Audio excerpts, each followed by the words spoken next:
So, since we're talking about the Raiders a little bit, Hold on, I let's wanted to- intro the pod. This is the cold open about Al Davis.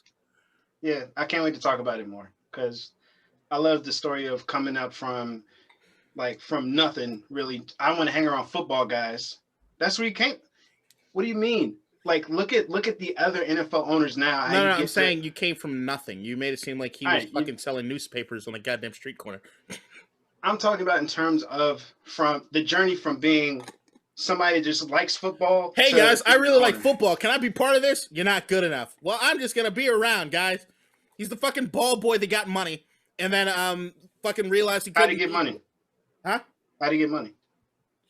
Didn't he do wasn't it marketing or some other shit? I forget what it was. That's when he met Pete Rozelle. Yeah, no, he was grinding. From that to he knew football shit. I'm not gonna deny it. Yeah, and he went to being a coach. Mm-hmm. Then he was a coach for the Chargers, and then he 18 grand. He bought part of the team. There have been few guys that know how to motivate better now. Fair. All right. I don't think it was ever X's and O's. He knew to motivate, and he knew how to get people to rally behind something, even if it was bullshit. Yep. It's just to get you to be on it. All right. Since you said something good about the Raiders, that's still got to count us down. 3, 2, 1.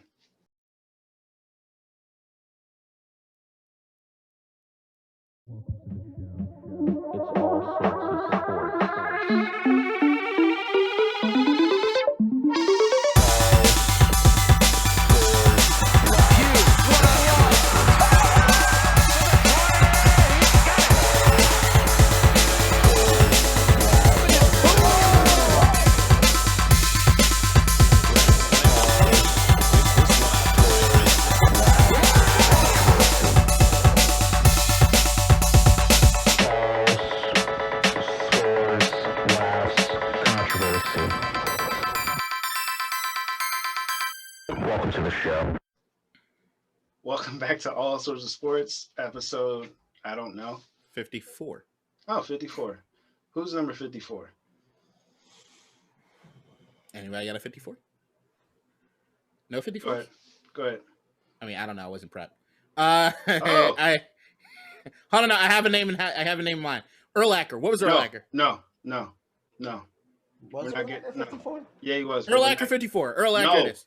Hell no. Well, unless you got an alternative. See, Brian Urlacher episode. He's down with 45. So you sure you want to go with Urlacher? Well, you need to help. You need to change this before it's the Brian Urlacher episode. We're on 46 now, so yeah. If you want to make whatever, fine. Urlacher, he is put him on the cover. Yeah, put him on the cover. I don't care. It's you. I know you won't do it. This is the Brian Urlacher episode. All right. Didn't he go to UNM? I don't know, but I remember him saying a bunch of shit about Trump and how he agreed. All right, so since we were talking about the Raiders, I do want to discuss the report that came out. I guess like this past week, after a bunch of trades happened. We'll get to it later. There was talk about the Raiders trading Derek Carr. And apparently multiple teams are willing to give up 2 first-round picks for him. Pro Football Focus. Pro Football Focus. No, sorry. They rated him as a top 10 quarterback this past year. Mm-hmm. And since his contract isn't that bad in comparison, and the fact that he's somewhat young still, mm-hmm. A lot of teams are willing to give up 2 first-round picks. And the talk is, if we're willing to do that and then flip 2 of our own first-round picks, we could perhaps get Watson. Or we could trade Carr and 2 first-round picks for Watson. But it's going to take you more than that. I mean, that's what I'm hearing right now. So Carr and 2 first-round picks is going to take more than that to get Watson. It's going to take 4 first-round picks to get Watson. But you're also going off the knowledge that there are reports out that 2 first-round picks are what Carr is worth. Mm-hmm. But I don't think that Houston's going to look at Carr as 2 first-round picks. All right, that's fine. We can move Carr to, let's say, the Wift, get 2 first-round picks, flip the 2 plus R2, so that's 4, Give it to the Texans. Yeah, I'm not giving 2 first-round picks for Carr. A bunch of teams will, so that's all that matters. But I don't think they will. I mean, Stafford went for 2 and Jared Goff. That's nuts. He went for 2 and Jared Goff, and I'm sure we'll talk about it a little bit more. But that Goff contract let's go into it. Yeah, that Goff contract is terrible. Right. So as far as like if we're weighing worths and shit, you talk about Stafford. Yeah, you get 2 first round, but then you also got to eat the Jared Goff thing. It's the Carr's contract compared to Goff's. I thought contract. they gave him something else too. There might have been another pick. I think there was another pick at least. At least another pick. Maybe a third. Carr, like if I'm Washington, would I pick up Carr? Yes. I do it. It just depends on what it is they're worthwhile doing. Like I was high on the Matt Stafford thing. Mm-hmm. I really wanted Stafford on the team. Just because I think that Stafford still has something left. I like the years that he has left in the sense that he's an older guy. He's not somebody you have to commit. I thought he was 29, right? No, he's 30. He's in his 30s. Really? Yeah. Damn. Stafford to me is a guy that like he's that good bridge quarterback. Whereas I think Carr still has enough years left. 32, yeah. I think Carr still has enough years left on it because how old's Carr? Carr's not 30. 27. He's the same age as Khalil Mack. All right. So if you got Carr, I think Carr's a bigger commitment.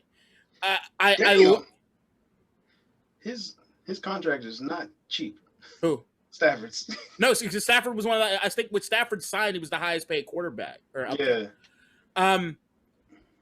If I'm Washington, Carr is somebody I kick the tires on. I think Carr is a damn good quarterback. We always talk about those elite levels. I don't think he's the top echelon. Yeah. But is Carr an upgrade over anybody that Washington has on their roster? 100%. And I think with that defense, you have a guy like them, we could do what the Raiders didn't do for him, which is give him a defense. Yeah. And on offense, we don't have necessarily the same weapons they had on offense, but at least I have a defense helping them out. I want to say that nobody's arguing with you on that. Even people around the team aren't arguing with you on that point. Also, I was incorrect. Stafford's contract isn't too crazy. So his base salary in 2021 is $9.5 million. The cap hit is $20 million. And then the 2022, the cap hit is $23 million, and the base salary is $12.5. So it's not bad at all. Not at all. And look, I'll be the first to say, I think I've said this on the podcast too. We overrate draft picks. Yeah. Give me the proven commodity over the toss-up any day of the week. I was looking at a stat that the Washington Redskins, as they were at that time, didn't draft in the first round for the entire decade of the 70s because we didn't care. Like, at the end of the day, if we could leverage what it is you have as draft picks as far as getting somebody that's proven, I'll take that any day of the week compared to a guy that we're not sure what variables are needed for him to show up. Yep. So, like, that's why with the Deshaun Watson thing, I wasn't really speaking of hyperbole. Give up anything you need to give up to get this guy. Yeah, you have a proven franchise quarterback for the next decade.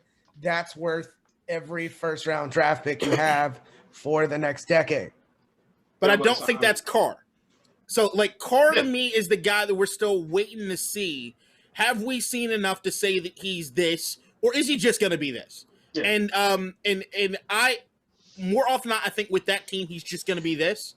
But yeah, he needs to get given another shot. What I don't want to do is have that, all right, well, just because of your stats, you're in this echelon, which means you're going to have to get paid like this, which is going to hamper us from doing other things. And yet you're not the guy that can take us to a championship and earn it on your own.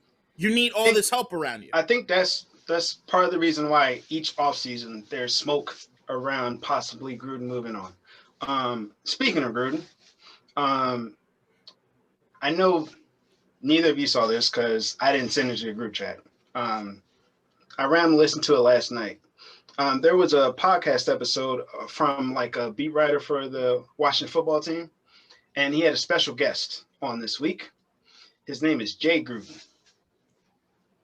Did anybody see this or listen to it yet? Yeah. Oh, you did? He talked about Washington, which means I'm clued in. I did not post it to the chat.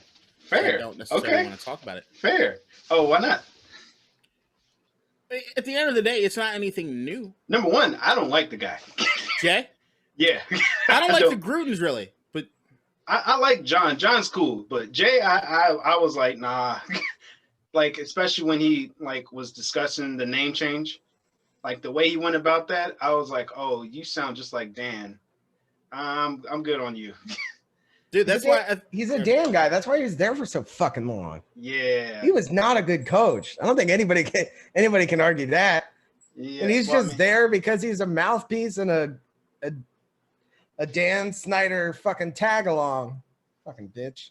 He's all part of that entire regime of guys that allowed the status quo to happen. I mean, that's Jay wants to sit here and talk after the fact about how he didn't want Dwayne or how, well, it was fine that Dwayne came there. We just didn't want to pay that much. We didn't want to give that much. He didn't say that in that part that I heard. Like he mentions that like he doesn't shit on Dwayne. He does a good job as far as not shitting on Dwayne. He didn't. When the dude was trying to press him about like, hey, like, give me some other draft picks where you were like, nah, and then Dan comes off his yacht and then says we're taking him, and he's like, nah, I'm not gonna do that.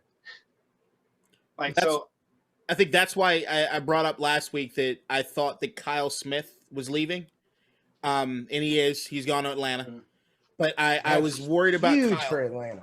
I love Kyle Smith, and he was the dude that had enough balls to stand up on the table when they were going to draft Dwayne and say, we're not doing this. Yeah. And there were not enough people, there were not enough men or women, no women, there were no men that had the balls to stand up to Dan. And I think that finally we're seeing it with Ron. But I don't know, over the course of the last how many years, there's only two people that I can remember really standing up to Dan. Marty Schottenheimer, who I just heard word that he's in a hospice. Yeah. So I hope as best as can happen with Alzheimer's and stuff can happen with him. Yeah. But Marty did. We were 8-8 and got fired right after because Dan doesn't like anybody standing in his way. Jay Gruden was a fucking pushover. He's overrated as far as his abilities as an offensive coordinator. I take nothing away from his career as far as the arena football quarterback. He was great. He was really great. And arena football, just so fun to watch. Yeah, I agree. I was a fan. I used to like watch the Philadelphia Soul. John Bon Jovi was never. I don't know if they do. I think it fell off. But are they still doing the lingerie football? Lingerie still happens. Really? That's a good game too. The thing with the lingerie football is that I think everybody did it at first. We were watching just to see chicks like do what it is they're doing. That sex is part of it. I'm not getting in trouble with that. Some of them girls could fucking hit. And one of the quarterbacks was Mark Rippon's daughter. So vested interest in rooting for Rippon. And dude, there's that one video floating around of the coach bitching out the corner because she keeps blitzing, and then her the person she's supposed to be guarding scores a touchdown like 8 times. So good. There's some good football in lingerie football league. Oh yeah, honestly. Oh yeah. All right. And some of those girls can fucking sling it. So crazy. Let's going back to the Stafford and Goff deal, right? Detroit got fleeced. In my opinion. I want to hear that take. Go ahead. So when Jared Goff has gone to a Super Bowl, I'll give him that. He lost that Super Bowl to the greatest quarterback ever to play the game. So I'll give him that too. I haven't seen enough from Jared Goff, given the pieces that they've put around him and the defenses he's played with, to stake the future of my franchise on Jared Goff. I think Matt Stafford has been hampered by a little bit of being unlucky and a lot of bit of the Lions are just a shit show every single year for some fucking reason. Like, there's no reason. We've said this before. There's no reason that Stafford Megatron should not have made it to a Super Bowl at some point. It just doesn't make any sense. And in terms of get the picks, I mean, you moved Goff for what I consider a better quarterback in Stafford, and you put him on basically the same team that went to a Super Bowl last year, a couple games into the playoffs, and you put You put Goff on a team where Matt Stafford couldn't be successful? What are you doing? Like, it's I don't why did you do that? To me, that is a crazy move.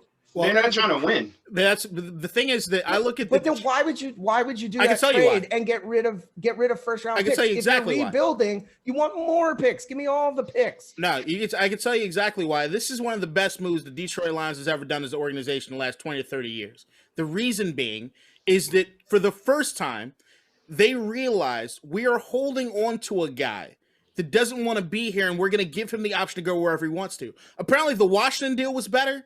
Apparently, there were a lot of other deals that they were getting that were better than the LA deal. What Detroit decided to do was not have another situation like they had with Barry Sanders or with Calvin Johnson, which is you have one of your greatest athletes to ever play for your organization hate you and hate the franchise and have fans start to hate you. They had to look bigger than this, which is if you get a couple first round draft picks and you're comparing it to other things, you're like, all right, Matt is happy. He's going to play, maybe win a Super Bowl with LA. When he retires, he's retiring as a Lion. And when he comes back, he'll be somebody that we will always have and welcome in this organization. So it's bigger than just football now. Right. But so if I'm a fan of the Lions, which I'm not, I'm sitting there like, well, whoop-de-fucking-do for Matthew Stafford. That's what they're doing it non-sarcastically. No, but here's the thing.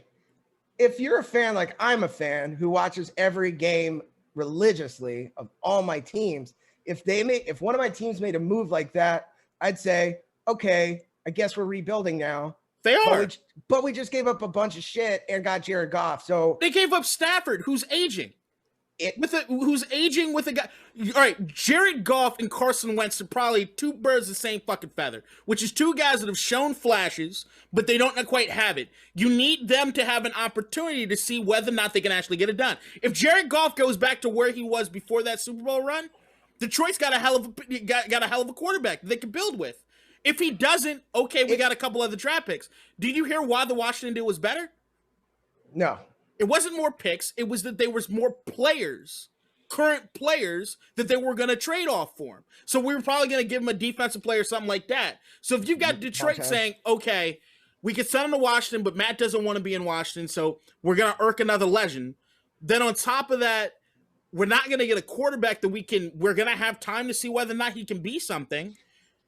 I just look at it and say that I understand the X's and O's. It doesn't look great for Detroit getting that Jared Goff contract and not getting a whole lot better. But when it comes to Stafford, I also think the fact that they were even getting or sniffing 2 firsts for Stafford is insane to me. I guess my biggest issue is if I'm a fan of the Lions, I'm sitting there, I'm like, how did this trade make my team better? And I don't see it. So that as a fan, I'd be very frustrated. Before the trade went. What did you think Stafford was worth? Because I didn't think he was going to command anywhere near what he just got. Yeah. I mean, I think, like we've said, for a proven commodity, what did we say he was 32? So he's probably got 5-6 years left that are good, assuming he doesn't get super injured. That's what you give for him because he is an elite quarterback. I don't go elite. Yeah, I mean, he's putting up elite numbers with a team that is not even close to elite. I'm still not saying elite. I think it's been a few years since let's see how he performs with a good team because I think we are going to be shocked. I think Washington drove up the price, but I also don't see how it makes the Lions significantly better by trading him away. I understand that if he was going to be miserable, they would have had a whole Watson situation. Probably not worth it. But it's more than just Watson, though. It's a Calvin Johnson, Barry Sanders. And as a fan of the Detroit Lions, you're like, all right, now we're finally doing something in favor of one of our legends. Right. You're tired of hearing all the great players saying, fuck this organization. You have nothing to go back to. It's like I was begging Washington to do with Ryan Kerrigan before he actually turned into a playoff team. That's exactly what Go be free. Like, you're older. Go get a Super Bowl. I will cherish the years you've had with us. Right. That's how Detroit feels. I will cherish the years we've had together. We're not winning it right now. Go win. Right. But I just don't see how they took on a huge contract, and it didn't. I don't think it makes their They're team not any trying better, to win. so. Look at what the coach said. The coach was like, yeah, like this isn't going to change for another 3 years, right? Now, when he said 3 years, right, I just looked at Goff's contract. Is it 3 years? No. He's a free agent in 2025, but there's a zero dead cap hit during 2023, which is 3 years from now. So this is what they're going to if do. Goff isn't good, they can just cut him and then start over. But see, that's the thing is that Goff and Wentz are going to be the two guys that people are going to look at and be like, we want to kick the tires on these guys. Mm-hmm. The contracts make it almost impossible to kick the tires on these guys. But hey, let's do it. And if you look at Detroit overall, if I'm looking at that organization, I don't think they have a lot of money tied up in a lot of vets or anything right now. So you're going to have a team that could be one of those guys that like, all right, we're just going to draft as best as we can, pick up some mid-tier guys in free agency and rock with it. And if you set the expectation, except for biting people's ankles, what the fuck, the angle that you do when you have like a Ron Rivera that comes in and says, hey, we're going to build this thing the right way. Of course, we always want to win the Super Bowl, but it's going to take some time.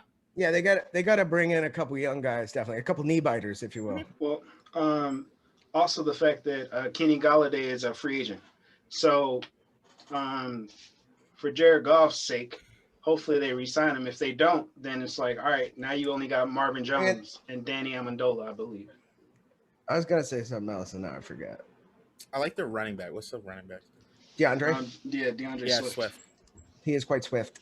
Yeah, I mean, yeah. All right. Yeah. I get what you're saying. I do get what you're saying. I'm stoked as a third party. Wait, first off, do we have to watch the fucking Lions on Thanksgiving this year? Because if they get a primetime slot, they won't get a prime. It's every year they are fucking terrible, and they get a primetime goddamn game. Noon. It's always noon. That's primetime to me. It's Thanksgiving. That's 2 hours before dinner. Primetime is every game on Thanksgiving. Well, I mean, it's their history. Like these. Yeah, I like seeing the line, but I want them to always wear the throwback jerseys. Fair. Ugh.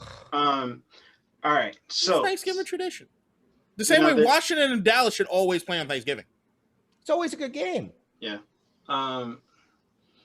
Speaking of QBs changing teams, there's one more big domino that should fall fairly soon, hopefully. Deshaun Watson, we talked about a little bit. So I'll say, like, we can make this a running thing. K-Dot, where do you think Deshaun Watson will go and should go if you were him? So 2 separate things. And Ryan, I'm asking you the same question. Dude, I still find it hard to believe that Houston lets him go. It still would blow my mind. And it's almost like everybody's just expecting it to happen, but I don't see Houston just letting him go, especially with the new CBA. Like, the only thing is that they got no fans on the side, and Jack Easterby is just a very hateable and he's still there. He's a very hateable person too. Yep, and he's still there. They lose the PR battle. If I'm Deshaun, I want to go to San Fran. I want to go to. I think San Fran is probably the top pick. You put me with Kyle Shanahan, George Kittle, that defense. I think I'd be sitting pretty out there. Plus, it's fucking Cali. Like, things are looking good. They got a brand new stadium. Like, I could be the face of this. I mean, where do you put Jimmy G? I don't know. I don't think Houston wants him. He's a free agent soon. I think he's got another year or two before you get out of that contract. They might be able to cut him though. They might be. I'd like to see Jimmy G back in New England, honestly. But yeah, I don't know. If I'm Houston, I'm just taking the best pick possible. Because I think at this point you can't really save face. Well, what if you're Jacksonville? Would you trade? Well, Deshaun's not going to Jacksonville. I think he should keep his options open just because he continues to live a tax-free lifestyle that he did in Texas. Those taxes are going to eat that fucking contract up. Or Vegas. Is Nevada tax-free? Yep. Oh, I don't know. All right. That's why there was a whole bunch of shit about players when we were still in Oakland. They would defer most of the money to by the time they moved to Vegas. You goddamn right. Smart move. All right. That Cali fucking tax will come for you hard, Deshaun, if you can avoid that. Yep. Ryan, what about you? Where do you? Oh no, K-Dot. You said where you think he should go, but where do you think he will be? San Fran. So you think he should go to San Fran and he will be in San Fran? Because I think Deshaun's going to be able to choose where he wants to go. He's got the new trade clause, so. Well, I mean, what if like they don't want the Colts, like the San Fran offer, but the Colts come up with a good offer? Like if you were Deshaun, do you want to do this or that? I mean, I don't know what if you're Houston, what does the PR battle look like if you don't have a PR person anymore? But if you release the details that Deshaun said no to this trade, do people turn on Deshaun? Probably not. Not. I start to turn on Deshaun like, a little bit. No, they were already talking about like protesting the damn team. And but there's a difference there. There's one thing as far as I want out of here compared to no. Now I want to make sure I choose the rosiest landing spot that I could possibly find. There's a difference in that messaging. Don't mind it at all. Like I'm if saying I'm Deshaun, overall, like I would honestly, if I saw that report come through, I might have a little bit of issue with it. Because there's one thing as far as if you're Deshaun being principled in saying this is an organization that did not listen to me. This is an organization that had the ability to do so, and I want out. Compared to the organization coming back and saying, "All right, we found a destination for you." Yeah. If it's like if let's say the Bengals come up with an offer, they're trading Joe Burrow, and they're like, "Yeah, like we could send you to Cincinnati." Like, fuck no, I'm not going there.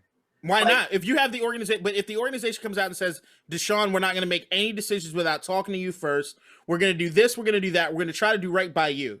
And Deshaun says, yeah, but I want to win more games than that. No, it's more so like, does that get rid of the principle? They already told him that, and then. But does that get rid of the principle? What do you mean?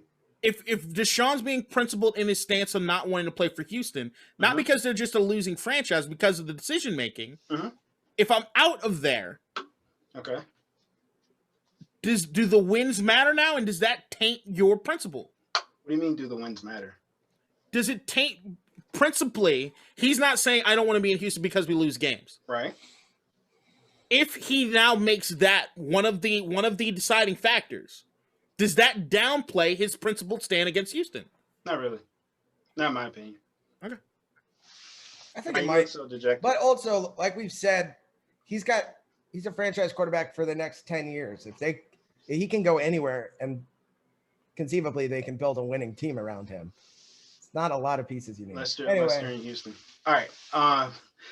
Ryan, where do you think he should go, and where do you think he will go?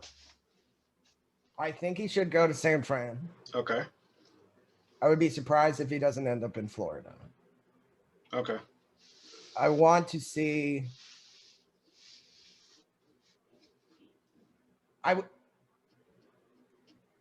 I think if they're going to do a like-for-like trade, I could see the three-way deal with Chicago, whereby Tua ends up in Chicago. What's-his-face from Chicago ends up in Houston, and Deshaun ends up in Miami.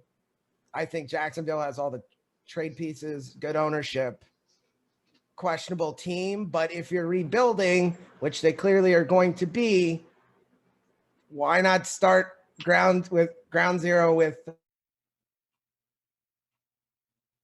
if he really isn't about winning maybe next year, but maybe 2 years from now, and you can build a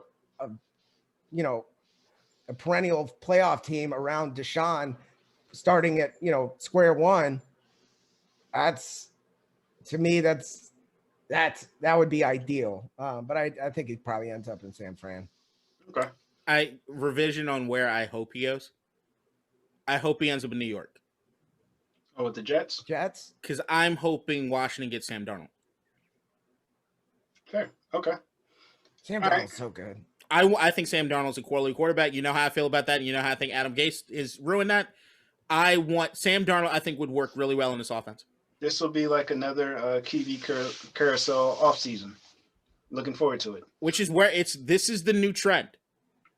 Get familiar. New coach. New quarterback. Does it click? Yep. If it doesn't, scrap it after 2 years. New coach, right. New quarterback. Unless your QB is considered top 5.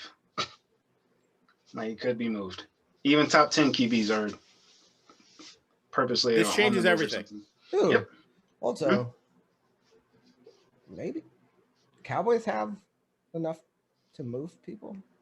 I don't know. I don't know their cap situation. The cap situation is not a good one because that's why they were all their money is like tied up.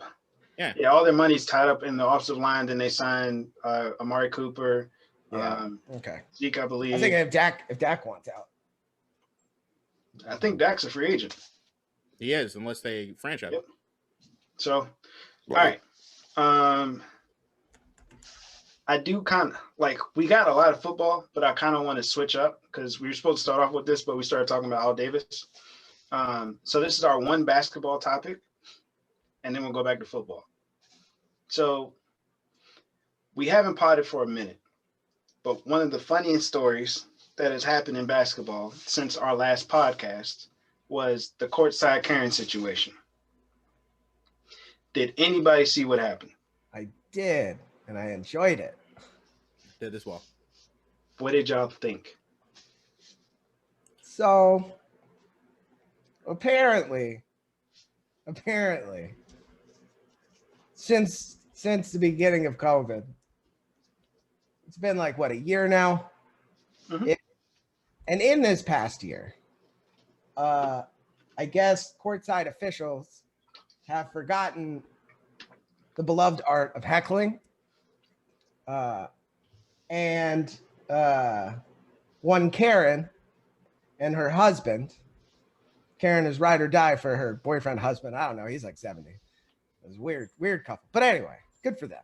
Story head ass. There was some banter back and forth between those sitting courtside and one LeBron James, who is the king. So if you come at the king, don't miss. And apparently the officials are like, this is going to impact the game, so you guys got to go. And then LeBron, after the game, was like, I didn't think they had to throw him out. We just grown adults, back and forth. They said some stuff. I said some stuff. And then that was that. Mm-hmm. Yeah, that's what happens when those stadiums are full again next year or 2 years or 10 years from now. That shit happens every game. Like, it's just like they forgot that heckling was a thing. And they were like, these people are talking too much. They got to go. No mask. Well, Florida, right? No, they were in Atlanta. Oh, Atlanta. Mm-hmm. Yeah. It's just, it's one of those things. I thought LeBron handled it pretty well. I thought his presser after, like, if he was like, yo, these people got to go, then okay, I get it. It wasn't him.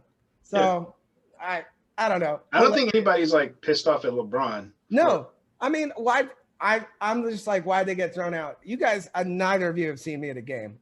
I am I saw you at the XFL game when you were yelling at Cardell Jones.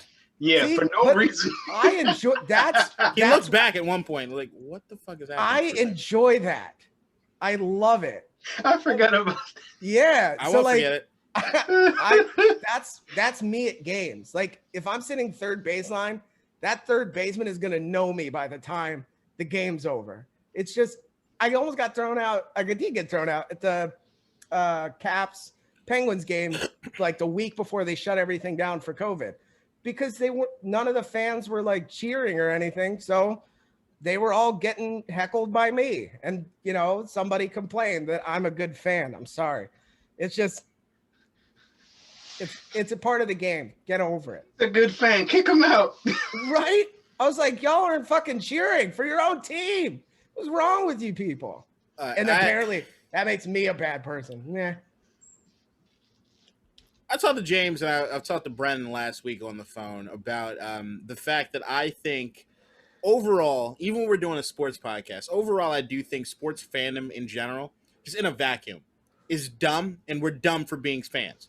But I always have had a problem with heckling. I'm not the biggest fan of heckling. If there's one thing as far as if you're on defense, if you're not being loud in the stadium, I think you're a piece of shit, because that's something that works for our benefit. When you're screaming personalized things towards players, I think you cross a line for me. I understand why people do it. I understand it's a psychological aspect of the game. I get that. It's just not my cup of tea.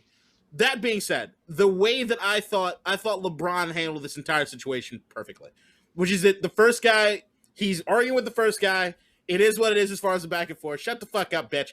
And then she pipes up, and he tells her off. But as she pulls her mask down and she's yelling, the mask off thing is where I was like, all right, you're out. Like that to me was the point of where it's at. I don't think it had much to do with the words and everything they were saying is why she got kicked out. But I did hear that taking off the mask in general, if you're not, as long as you're not, that's an ejectable event. So that's why I think she should have. They both should have gotten a heave. They didn't say anything. They didn't clarify. I don't know if they asked her to put her mask back on and she refused. Well, I think that's part of the rule with attending the game is that they tell you that you have to keep your mask on. All right, so y'all didn't hear what LeBron said to her to make her like go off, right? I thought he said like shut the fuck up, bitch. No. Oh, sorry. I hope you did it. I wish. All right. No, LeBron did not say that. So LeBron doesn't curse. That's what she said. He said. No, I know. So she said that LeBron told her to shut the fuck up, bitch. After she responded to him responding to her husband, who, if you look at his post, clearly has a vendetta against LeBron. And it's widely reported. Okay. So then LeBron didn't say that. The audio picked up LeBron saying, why does she have her mask down in this bitch? Why she got her mask down in this bitch? Here's the thing. I would have still been okay if he said, shut the fuck up, bitch. But as LeBron, you don't. No, I get it. Here's the thing. LeBron even gets more props from me is the fact that he kept it that contained. Yeah. LeBron's used to people like ever since he was in high school, people were heckling him. Yeah, that's why I always thought it was weird that she accused him. I was like, that does not sound like something LeBron would say. But that could have been what she heard because Kevin Garnett would have said it. Yeah, but KG's the truth. Ron Artest would have beat her and him. Nah, I don't think it would have been a sexist thing. No, he would have beat. He would have beat the husband up and said, "Watch this" to the guy. Possibly. I get that more than you saying that he would beat up the wife. Nah, he would have beat up dude. Heckling is a part of the game as long as it doesn't go to heckling. There's a line, and once you cross that line, you're, as far as I'm concerned. What's the line? Stuff about like your kids, like anything about family, parents. Like yeah. So I'm saying, is heckling akin to a rap beef? Yeah, sort of. Like Shane Victorino is still my favorite heckle of all time. Did Pusha T to go too far when it came to Drake? Like Pusha T's version of heckling, would that be too far? No, because there's a backstory to it. Shane Victorino he's the first part. No, wasn't married. He's had a longtime girlfriend. So my heckle for 6.5 innings was "You're not even married," which it's not insulting or anything. But at the end of the game, he and I had a pretty good back and forth because the Dodgers were losing, and I was there wearing Dodger blue, and it was a good thing. He kept telling me that part is just like funny. Yeah, but he kept telling me to look at the scoreboard. But like he knew I was talking to him because he was the only person who wasn't married. So I'm saying like Pusha T's line against OVO 40. Is that too far when it comes to heckling? Well, if a baseball player's best friend was dying and I was making fun of him for that, yes. If it's a rap beef and you're not making fun of that, don't even put the record out. I don't even want it. Different. Okay. Right. It's different in context, right? So because Shane can't say shit to me except for look at the scoreboard. But Drake can obviously respond, right? I'm gonna say this. If I have somebody in my family that is dying and you make fun of it privately and I put out a record saying the same shit about you and your friend, I don't want to hear nothing from you. No, yeah, it's fair game. So that's why I say, like, sometimes people just like go off the shit that they see, but there's other shit that happens or is currently happening behind the scenes. I don't know anything about the behind the scenes part of that. Okay. Part of the Drake. So I need to get that broken down to me. Hats off to LeBron. Hats off to the Karen, but masks on, Karen. Masks on. Yeah, but I mean, she clearly escalated everything because LeBron was going like it was a heckling fest between like two grown ass men. And then she goes, like, she hops in there, like, hey, don't talk to my husband like that. Hey, man. And then LeBron's like, why you got your mask down in this bitch? And then she's like, who you calling a bitch? You sit down, bitch. I'll beat your ass. That drunk ass. Yeah, that's not to matter. Anytime I make money nowadays based on social media, but I even cringe anytime that I see someone's job description is influencer. Yeah.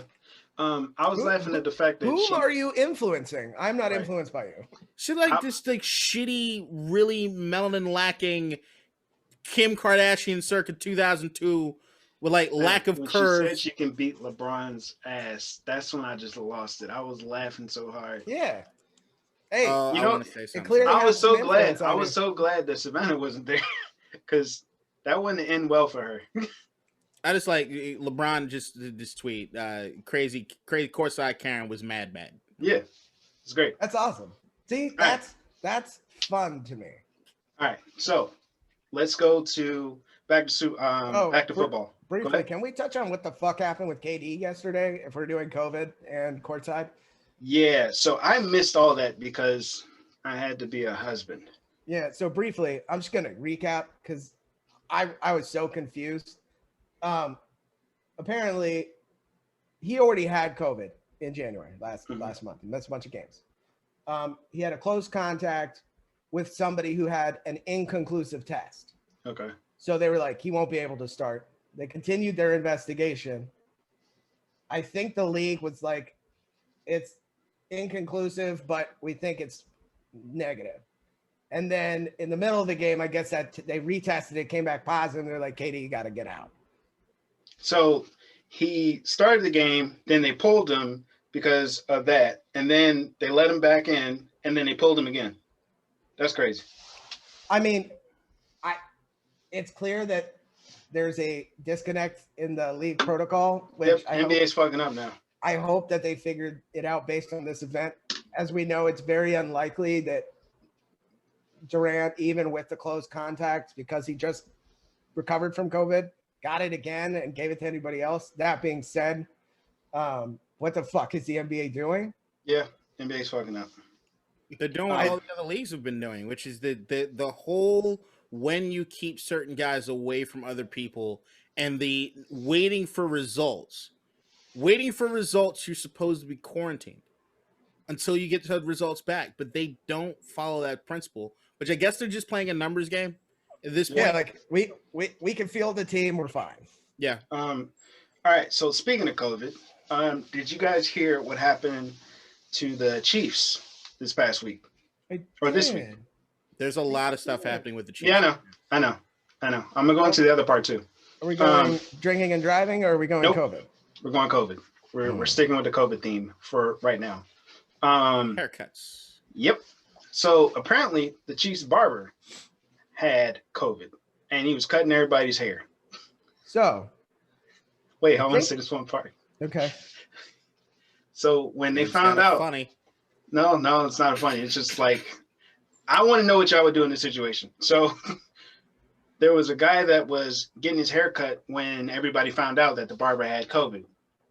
So as soon as like them finding out, it's like, yo, he has COVID. Like, what would you do? You get the fuck out the chair. But he was like, nah, since I'm already close contact, just finish cutting my shit. Yeah, you gonna get up with half of a haircut? Fuck off. No, you can go to somebody else to finish it. Nah, but no, he can't because he's a close contact. He's got a quarantine. He'd be sitting there half fucked up for You're wearing a helmet. Just put on a fucking do-rag. Well, no, he'd already have to quarantine and would miss the game. Nah, because he still has an opportunity to play, I believe. He just got a test negative for you. Right. Look, finish my cut. Yeah. Hey. All right, so being that I've gone to enough black barbershops where you're sitting in the chair and you got the barber that like, how you doing? Whatever, y'all make small talk. Then he cuts your hair for a good 2 minutes, and then his phone goes off, or somebody across the shop says something, and there's always that little pit you got in your stomach. This motherfucker better come over here and finish my hair, right? Because it's just like if something comes up, well, motherfucker, is that Chris outside? He owe me money, nigga. You get your ass back in the cut my head. Like it's just. It takes an hour, but it takes an hour, but there's 4 minutes of actual cutting. He's cutting the whole Chiefs team. There's a part of it that's like, I want to just be done with this, but the more important aspect is finish the goddamn haircut, right? Mm-hmm. Yeah, I mean, if I'm a close contact anyway, I'm just like, hand him another mask, hand me another mask. Let's finish this up. Nah, because what if you didn't catch it? But then you sitting there for an extra 5 minutes. And then Did you see the Chiefs player that on Twitter posted a photo of him with half his hair shaved? No, that was a good bit. It was a good. Okay. I don't think it was real, but he was like, he was like, right. He was like, I'm so excited for like my Super Bowl media photo. It's just him with half his hair. That's pretty good. He probably was going to shave it anyway, and he just shaved half of it. That's good. That's good fun. I know most of the so they had like a hair test, I guess, or something for the COVID. I don't understand how it worked. But anyway, I think most of the people have been cleared negative to play. So hopefully it's not going to have a big impact. Also, why not wait until after the Super Bowl to get your haircut? Some people need to get that fresh hair before they even feel like themselves, man. I'm not of that philosophy, as you can tell under this hat, but there are some people that need that. Yeah. All right. I don't even think that was the biggest Chiefs story of the week, though. Nope. What was it? Yesterday, news broke that the Chiefs' outside linebackers coach, who is also Andy Reid's son, was involved in a car accident that has a 5-year-old with life-threatening injuries. And apparently, you say his name was Britt Reid, told police that he had been drinking before the crash. Yeah. Do we have an update on the 5-year-old? Not yet. Okay. I think it's akin to something that Ryan talked about last week, or it was a week before, and I was being more harsh than Ryan was, but when it comes to these situations where you get people with, I might be mistaken because Andy Reid's family has had to deal with a lot when it comes to addiction and other things. And there is a sort of element where when you have somebody who's, if you're telling me that you have somebody that couldn't contain themselves in the middle of a pandemic 2 days before they're about to get on a plane and fly the Super Bowl, they couldn't drink and drive. Maybe it's just somebody that's sick and they need help. But that being said, the same way that I said last time is that once the investigation's out, if the dude was drinking and driving, we need to do everything we possibly can to prevent him from being a detriment to the rest of society. If that means that the only way that we could do it is lock you up behind bars, so be it. But I gotta say, something's either you're a complete fucking fool or something's really wrong with you that you would decide to risk it all that close to reaching the pinnacle.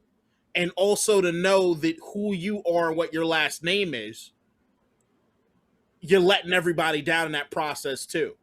I'd probably expect this dude to be on suicide watch right now, just depending on how it is that he thinks about things. But to me, knowing that I woke up the following morning after my hangover, that not only am I not going to the Super Bowl, not only did I just drag my dad's name in the mud and let my teammates down, I hurt a 5-year-old innocent kid who's locked up in a hospital. So it's just all fucking bad. Yeah. 2 kids. Yeah, 2 kids. He's not going to travel with the team, obviously, to Tampa. Nope. Investigation is underway. We all know what happened to Andy Reid's other kid who overdosed, unfortunately, I believe on heroin, when he was still a member of the Eagles. I think family maybe just have something. I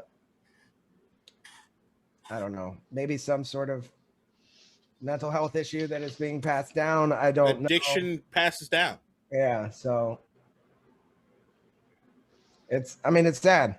I hope the kid, makes a full recovery, and then obviously maybe Britt needs some help.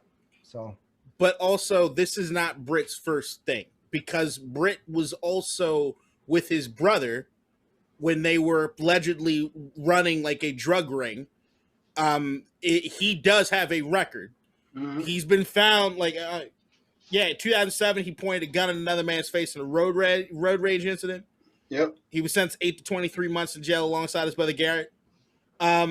This is not some new thing. This is a dude that looks like he's kept himself on the straight and narrow the last decade or so. but maybe some of these things are coming back. I'm hoping it's a blip because I still believe everybody deserves a second chance. But it looks like this might be a third or fourth chance, and this is just the stuff we're hearing about. Imagine in Philadelphia or anywhere near Philadelphia how much power Andy Reid weighs when you got a cop that potentially could have threw the book at somebody and been like, let me make this go away. Same thing in Kansas City. If this is what we're hearing, Lord knows what's actually happened. Right. Yeah, man. Let the investigation play out before I pass judgment, but make better decisions, man. I mean, if he had 1-2 drinks, got into a car, and he wasn't above the legal limit, it could have just been a terrible accident. If he was hammered. Well, they said that the cars were parked on the side ramp because one ran out of gas, and then he hit both vehicles. So, yeah. I mean, that's tough, and that's not where you should be parked. That's the thing is that, like, I'll be the first to admit that there was a long period of my life where I was a drunk driver. I drove drunk everywhere. I was the carpool drunk driver. If you need a ride home, Kenny's blackface, he'll take you. Did that for years. You were the drunk TD? I was the designated drunk driver, meaning I would designately drive you, but I had to be drunk to do it. This is not a good topic. It's what I'm saying is that there's a certain limit where I do know, along with what Ryan is saying, that you have 1 or 2 beers and you think you're below the legal limit, you just decide you're going to do it. There comes a point where you have to realize you're not invincible. I look at it as though I think that I've won the lottery. The fact that I didn't kill anybody or myself is insane to me. It's absolutely insane. It's mind-boggling to me. I would never risk it again. And I had a couple really random shit happen to get me to jump out of it.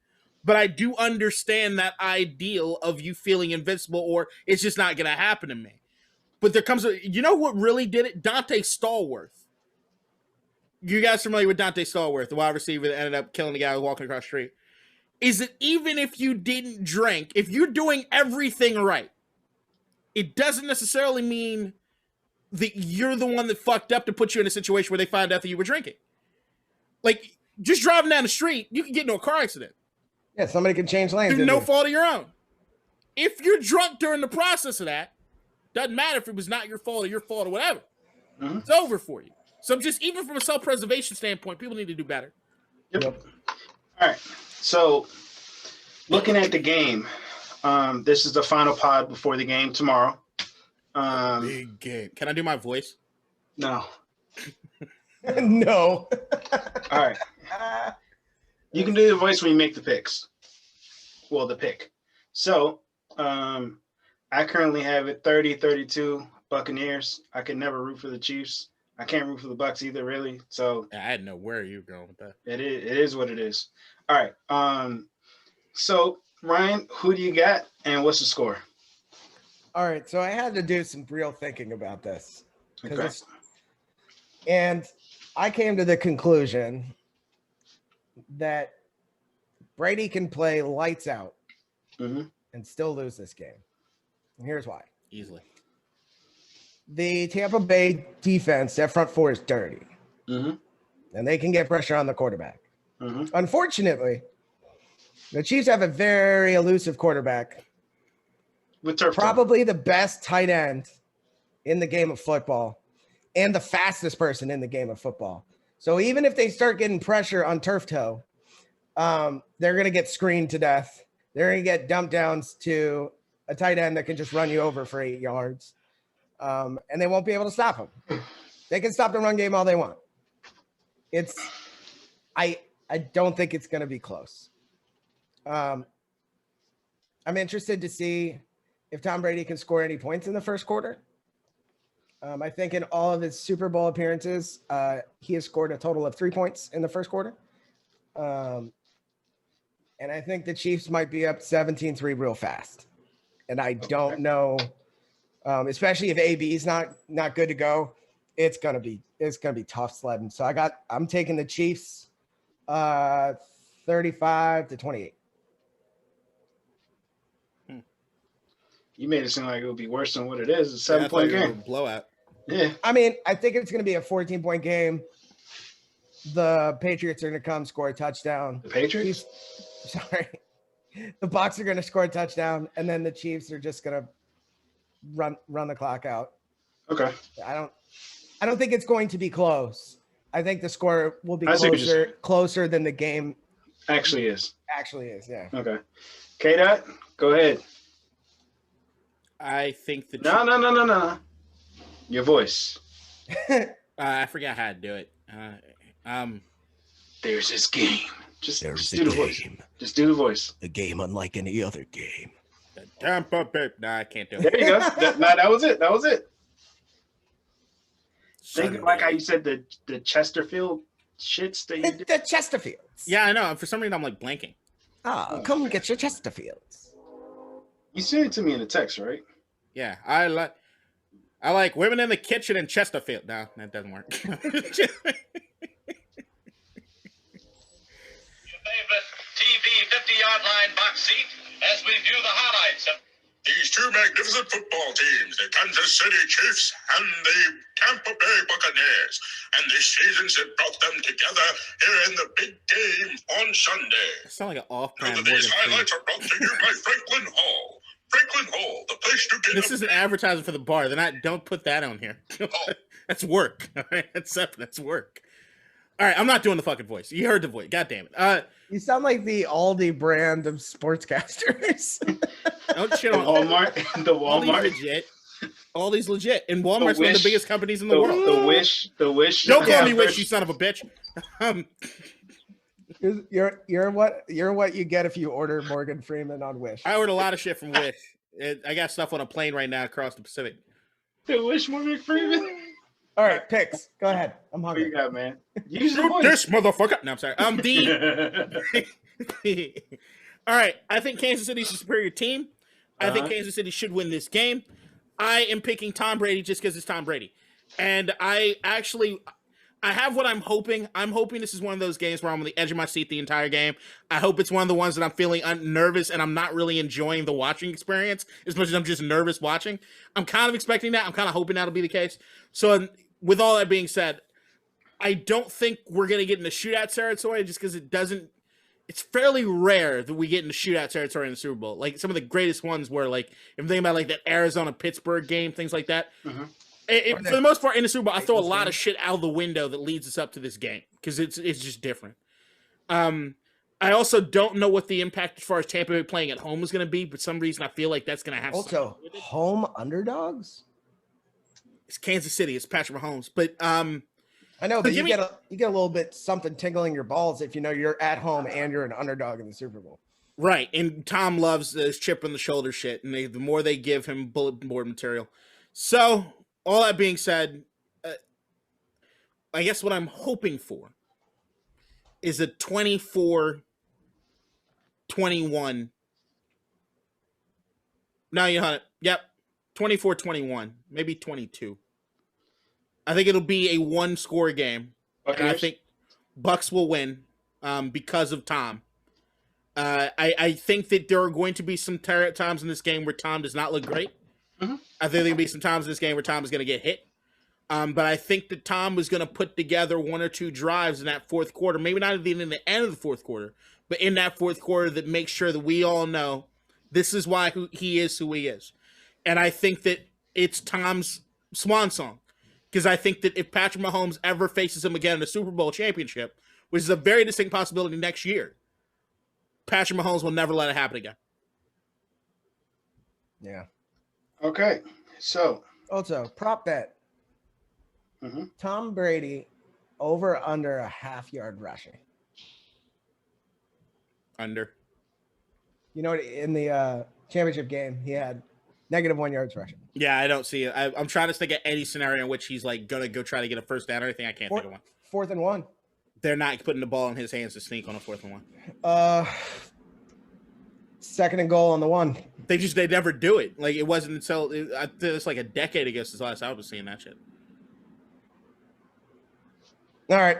all right. So, final topic. Final topic. Super Bowl wasn't the final topic. Nope. Because I've been waiting for this one for a couple days now. Oh shit. Yep. And it's going to lead into your topic so you can address Ryan too. Ryan, this is not as bad as your Steph Curry take. Okay? Because he's not trash. Trash. but it's goddamn close. This is about the fact that you believe that Justin Herbert should have won Rookie of the Year, which he did, over Justin Jefferson. Right. Okay. I think it's nuts. Why? Because Justin Jefferson broke the all-time rookie receiving record and receptions, like between Randy Moss and Anquan Bolden. Okay. And Justin Herbert just had a good year.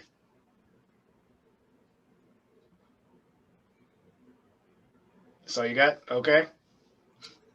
I mean, you were pissed off at Vic on Twitter. You were commenting. I looked at every He's also fucking getting reply. back into booze. Take it with a grain of salt. Every fucking reply you see, this is a trash take. What the hell are you talking about? I'm like, yo, Ryan, you mad? Ryan, you mad. so I'm looking at this here. Mm-hmm. Let me. I'm just gonna write these things down. So,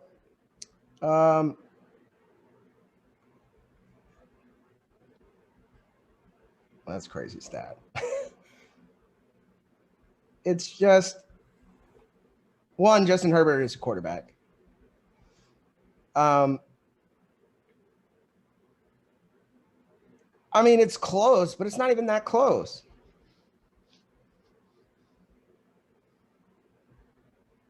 Justin Jefferson was tied for 15th in receptions, which isn't always his fault. He had 1,400 yards, which is a lot. He only had 7 TDs this year. Did he start every game? Huh? Justin Jefferson didn't start like the start of the year. And he still had 1,400 yards. And so what is why would that would hurt him, not help him? In my mind. It's like wow. He put up 1,400 yards and he didn't even start the year as a starter. Right. I'm confused. So if he started the year, he would have up more than 1,400 yards. But he didn't. Because he was a rookie in a COVID situation. So he didn't start. But then once they were like, he is this great, they put him out there and he put up 1,400 yards. Right. But the point is he didn't start the season. It's the same thing if you are a rookie and you miss some games due to injury, that hurts you in the Rookie of the Year. I don't care how good the 7 games you played were. It's going to hurt you. 7 games?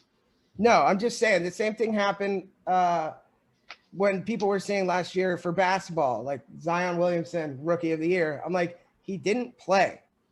He played a couple games and was breaking records and looked very good, but he missed too much time. Yep.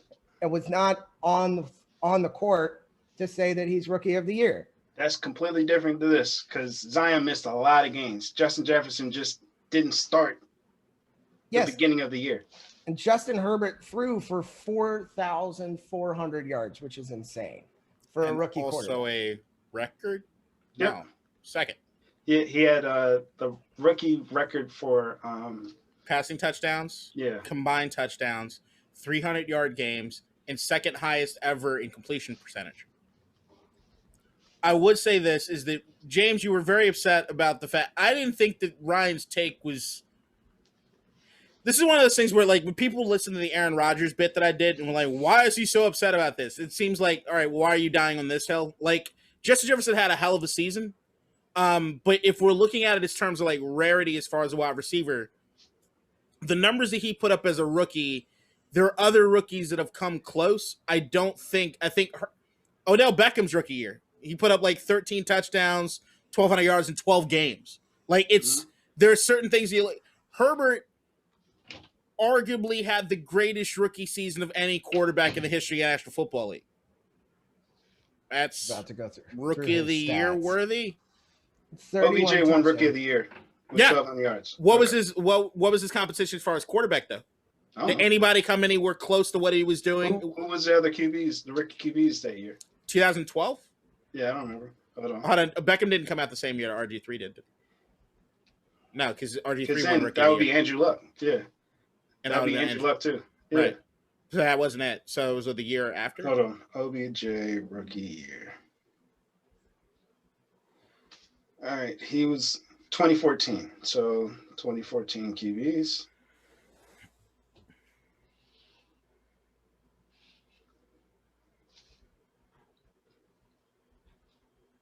I was looking at a rarity sort of thing. I don't.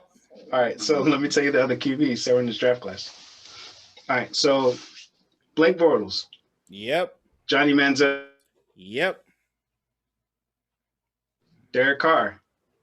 Mm-hmm. Jimmy Garoppolo, who never played because Brady. So here's the problem. Here's the problem. Odell Beckham got 42 votes. Second, Zach Martin with 7. He's with the Cowboys, right? And third was Mike Evans, who got 1 vote. Mm-hmm. The competition wasn't even close. I'll say this. It's it's not like it's I can't believe that Herbert won. It's a travesty. It's not that. It's how fucking you're like, why are you so angry that Justin Jefferson or that Herbert won? Like, it's not even close. It's not even close. That's the bullshit. Because when everybody else is saying it should. Well, in all honesty, the more I look at the stats, the more I'm kind of with Ryan. It wasn't close. Okay. I'm not taking anything away from Justin Jefferson's season at all. I think Justin Jefferson's season is amazing, and I think it's also showing a testament as far as what he's going to be. I think he's going to be really, really special in offense. And he had a quarterback throwing to him who I don't think is very good. But if we're talking about rarity, like if you look over the last how many years, I think you can see a lot more rookie receivers that have seasons like this or like what Randy had, compared to quarterbacks that have seasons like what Justin Herbert's having. Because I mean, if we're looking historically as far as quarterbacks having those record smashing rookie seasons, we're talking about him, Luck, Manning, 3 since '98. And Herbert broke almost every conceivable rookie record that there is. And he would have had the passing record if he started week 1. Justin Jefferson has the receiving record, and he didn't start. But his numbers weren't that crazy different from Odell Beckham's, and Odell Beckham only did 12 games. And he won. Against AJ McCarron and Blake Bortles. But he won. But what I'm saying, but that's the point, is that so then majority of quarterbacks' rookie seasons are like what that list you just gave. So what I'm about to say is the other topic that I wanted to divvy into is not going to work now.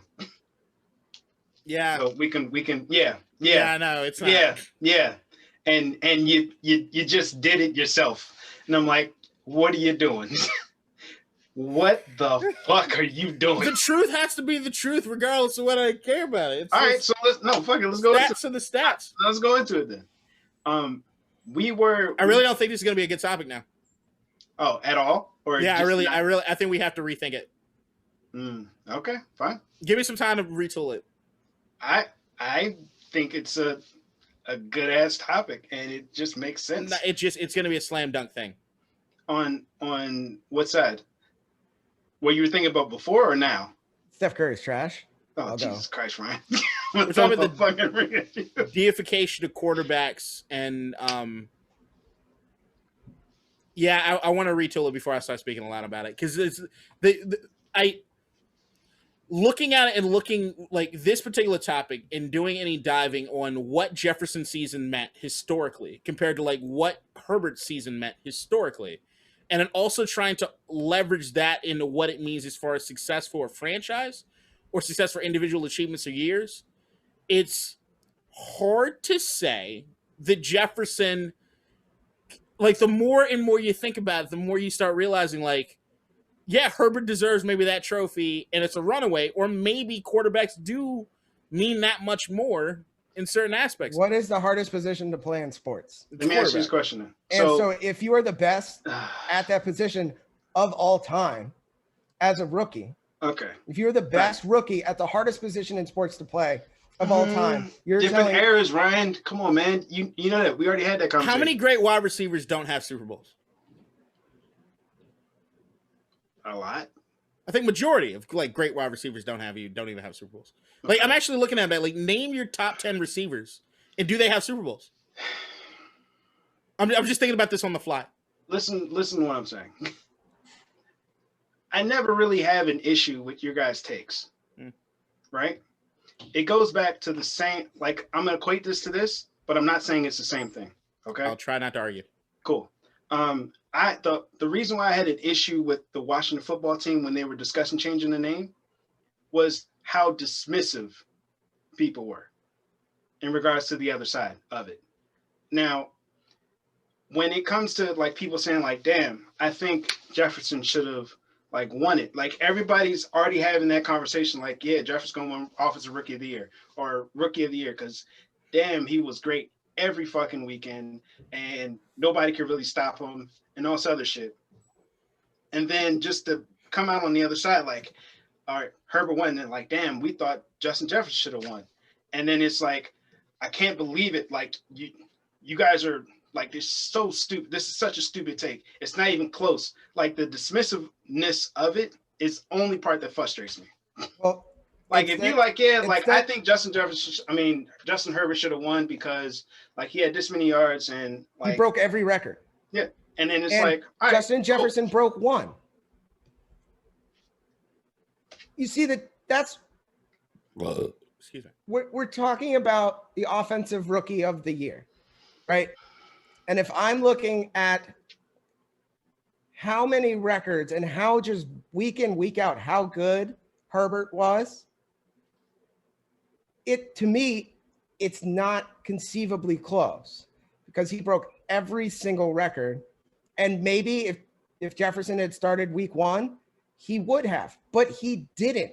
So if I'm looking at stats and how well he played consistently every week, I don't think it's close.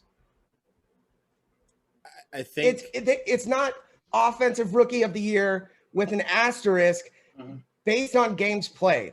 That's not how it's done. And I don't think that can be discounted. So Justin Herbert had a historically good rookie season.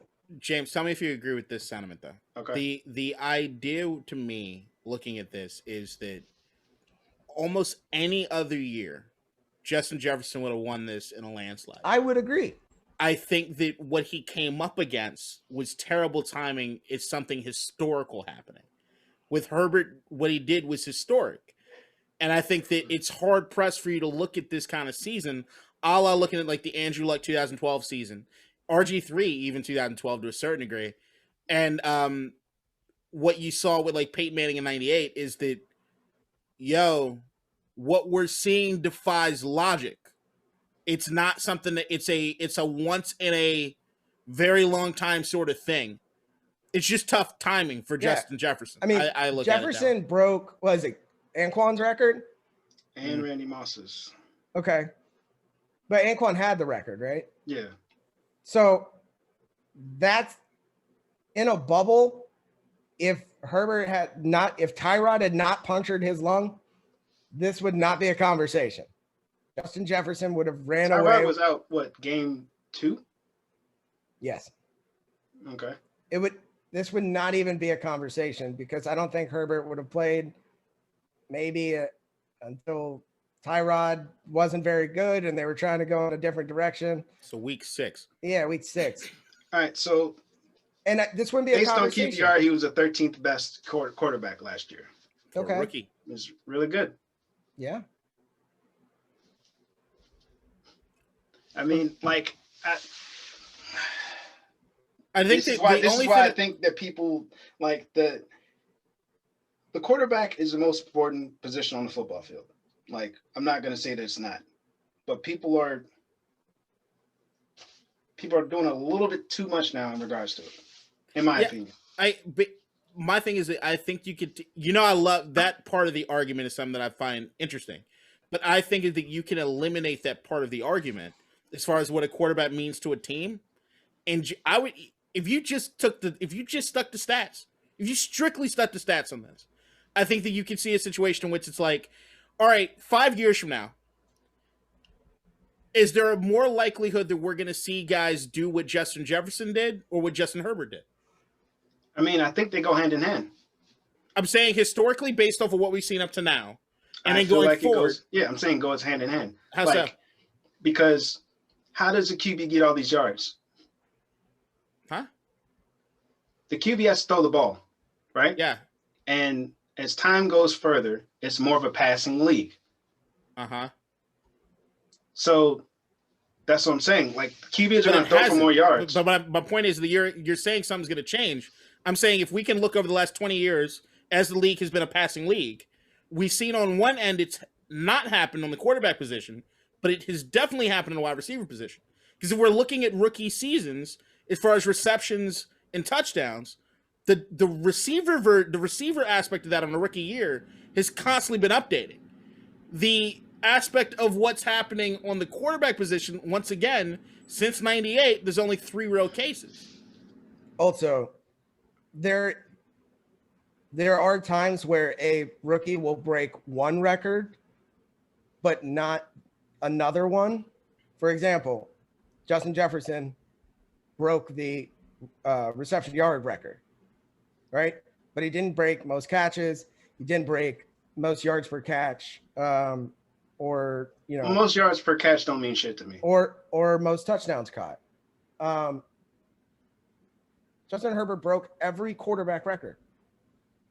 He's the only quarterback in the history of the NFL to have, 2 touchdowns? Did Andrew Luck win Rookie of the Year? I think RG3 did. But that was because of what RG3's run until the playoffs. All right. So Andrew Luck threw for 4,374 yards his rookie year.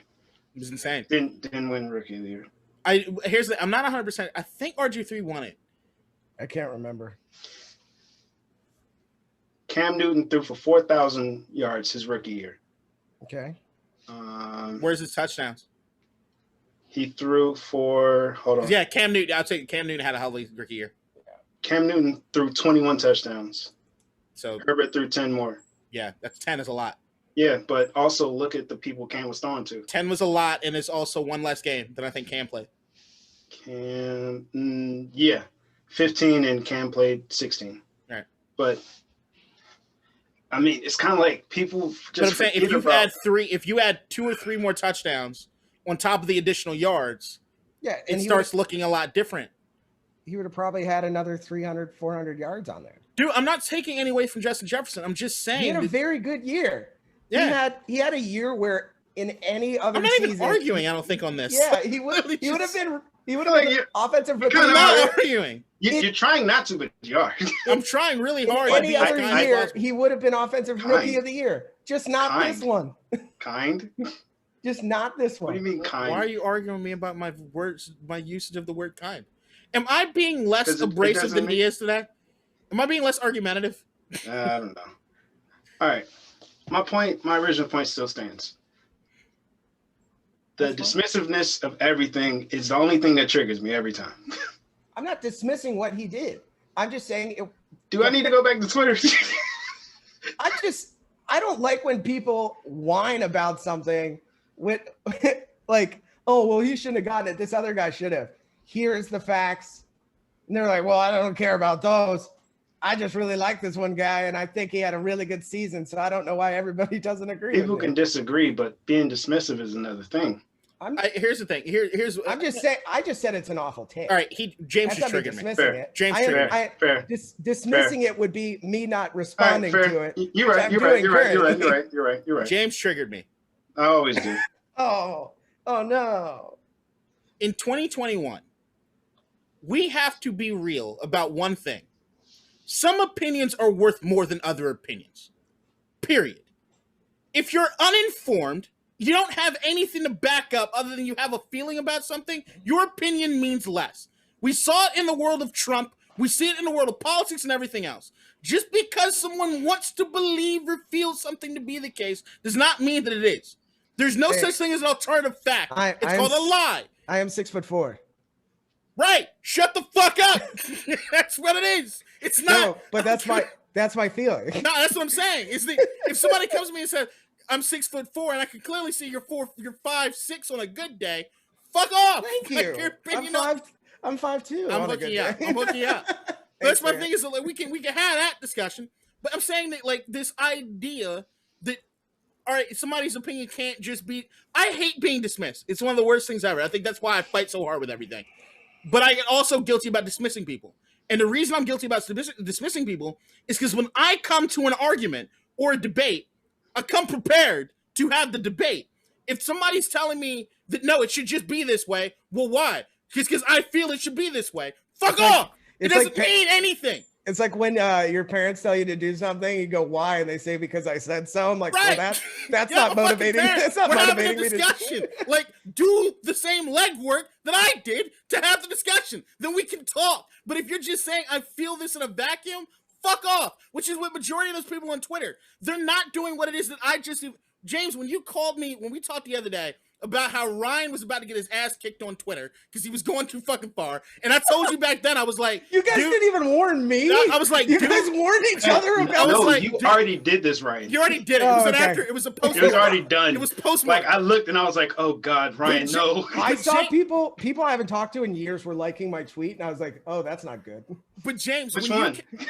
This is a terrible take tweet. But when James came to me about it, when we were talking about it, and James was like, what is your reaction? I'm like, in all honesty, I don't really have a strong opinion either or because I haven't really looked at their seasons. Because I said that I haven't heard a lot about Justin Jefferson's season, which James then said that I was in a bubble. I didn't fight that, right? I said, all right, maybe you're right, that I was kind of in a bubble on it. Mm-hmm. So what I then did was take a look at the numbers. I'm looking at the numbers. I'm like, Ryan's not far off. There are a lot of people that were having the argument online. I'm like, yeah, you guys are really trying to make a mountain out of a molehill that doesn't exist. Like, we can respect Justin Jefferson's season. We can say that Justin Jefferson would be in the running for Rookie of the Year 99 over 100 times in the NFL's history. Not against what Justin Herbert did this year. It doesn't make any sense. Like, you're comparing something, apples and oranges. Even though I think that's stupid. You should be able to compare apples and oranges to both fruit. It's stupid to say you can't compare apples and oranges. It's like apples and fucking carburetors, okay? That is where we're looking at as far as you can't, it's just what it is. I think Justin Jefferson, looking through the numbers, I'm like, God damn, I should have been paying more attention to dude. I really should have. I thought that on me. But you cannot compare those two seasons. Herbert had a historical season.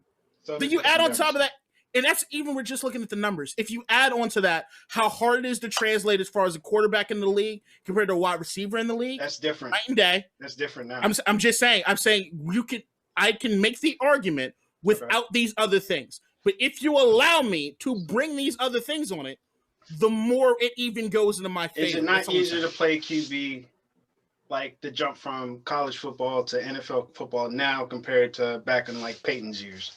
Is it not easier to do that now than back then? Now, yes. Okay. Now, yes. All right. Well, hold on. No, well, certain aspects. Reading defenses is harder. Patrick Mahomes didn't learn to read defense until a couple of years, like last year. I've said based on 2 years of experience, that Patrick Mahomes could arguably be the greatest quarterback of all time. He's an anomaly. He's not the rule. All right. Then Herbert is, also consecutive Super Bowl, and will be the youngest to do so. Are we using Patrick Mahomes is that the litmus test? No, I'm saying that the QBs now, like a lot of times, they don't read the defenses. Like they don't. But that's why I always talk about you remember rookie quarterbacks that I talk about that end up running more, especially the rookie year, because they don't know how to read the defense. Herbert beat us with his legs. Yeah, totally. But he also has 31 passing TDs. Like that's and he also and 4,000 plus yards throwing. Yeah. So he also did it completely with his arm. It's not even like the RG3 year where we could look at RG3 and being like, he threw a good ball, but there was let me ask you this question. Do you feel like you are completely overlooking the weapons that he had on his team? Herbert? Yeah. Overlooking, no, but I am doing a direct comparison over the weapons that Jefferson had with him that also helped him. I am comparing those two together. Because question: who's better, Keenan Allen or Adam Thielen? You had to think about it. All right. Adam Thielen to me right now. Keenan Allen's been a disappointment. Keenan Allen's been a fucking disappointment to me. Because I did think Keenan Allen, especially like fantasy-wise, was up there. Like Keenan Allen's in this Mike Evans territory. Where it's like both of those guys should be the number one guy. No, you know what? I take it back. It's Keenan Allen's over Adam Thielen. Yeah, you're right. Keenan Allen over Adam Thielen. I don't want to debate no more. I just admitted that you were right. I'm telling you, I took it back. I know. All right. That's the end of this episode. I don't got shit else to say. Is James not understand when I agree with him on something? It blew his mind. It's over. The gasket just exploded. We're entering an alternate reality. Yep. Oh man, I need to eat. I'm starving. It's 4. We still need to talk about if y'all are cool with the lawn chair QB's name change. We can do that off pod. Yeah, no, I feel like this pod is over. We still have your final thoughts. Fuck it. I'm just done, man. My final thoughts is Keenan Allen is and has always been a better receiver than Adam Thielen. And I don't even like because he's a he plays for the Chargers, but damn. All right. Yeah. I hope everybody enjoys the Super Bowl. That's my final thought. Should I go or do you want to go, Ryan? I'm just. Oh, and Carson Wentz might get traded next week. Yeah, I saw that. Yeah. I mean, they're pretty comparable. Adam Thielen had 6 more TDs last year. Interesting. Final thoughts. Arsenal sucks again.